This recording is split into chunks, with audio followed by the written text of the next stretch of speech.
जी यही कहते हैं कि पहले एक जॉब सिक्योर कर ले। और वैसे दुनिया का ये एक कायदा है, उसूल है कि हर पिता को लगता है कि उसका बेटा इतना ज्यादा होशियार नहीं है, हर मम्मी को लगता है वो भोला है, माँ को लगता है वो भोला है, और पिताजी को लगता है वो बेवकूफ है। मेरे पिताजी भी कहते थे मुझे, वो मैं सुनाता हूँ क्लास में, कि वो फौजी आदमी थे, व्रत करते नहीं थे, और एक दिन जो है वो खाना खा रहे थे, मुझे कहा तू भी खा ले, मैंने कहा मैंने व्रत किया है। तो उन्होंने कहा देख सुन, जब तक मैं कमा के दे रहा हूं खा ले,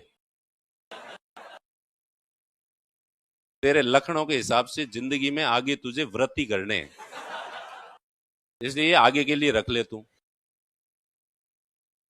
तो ये केवल मेरे पिताजी की स्टोरी नहीं है, ये दुनिया में सारे पिता को, क्योंकि वो थोड़े इनसिक्योरिटी में फील होते हैं कि पता नहीं इसका क्या होगा, पीछे ये भूखे नहीं मर जाए, इसलिए कुछ इसका हो जाए। तो हमारे सबकी, तो मैं कह रहा था मोटिवेशन जो है वो नहीं मिलता था, उल्टा उन लोगों को लगता था कि ये बेवकूफों जैसी बातें कर रहे हैं। मैं नहीं, मेरे जितने भी फ्रेंड थे सबके घर वालों की यही स्थिति थी, ठीक है। तो वो मोटिवेशन कहीं था ही नहीं हमारे लिए।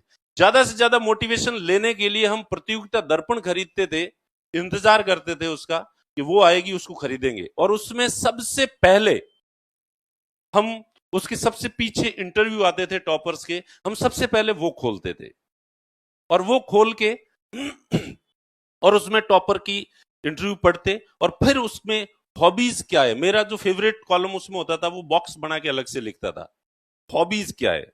तो मैं देखता था और सिमिलरिटी देखने की कोशिश करता था मैं, कि उसमें और मुझ में समानता है या नहीं है, वो बना है। और फिर उसमें हर एक कहता था कि भाई वो जो हॉबी उसकी जो भी लिखता, साहित्य पढ़ना, तो मेरी हॉबी थी, मैं लिटरेचर साहित्य पढ़ने में बहुत इंटरेस्ट था मुझे पहले, आजकल तो नहीं पढ़ पाता हूं, पर मुझे था कि यस ये भी साहित्य पढ़ता है, मैं भी साहित्य पढ़ता हूं, इसका मतलब मैं इसके बराबर हूं, ठीक है। फिर वो कमजोर पक्ष और पॉजिटिव पक्ष, फिर वो फैशन था उस समय, और हर कोई लिखता था मैं बहुत ज्यादा भावुक हूं, और दुनिया में हर आदमी को लगता है।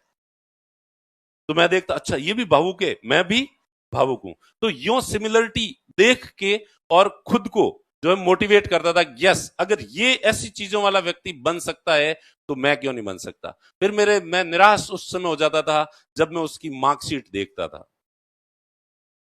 और उसके परसेंटेज बहुत ज्यादा होते थे, और अपने 50% वाले थे अपन, हमेशा ही सेकंड डिवीजन जो है बना हुआ, वहां जाके फिर मैं मन ही मन सोचता कि नहीं, इससे कोई फर्क नहीं पड़ता,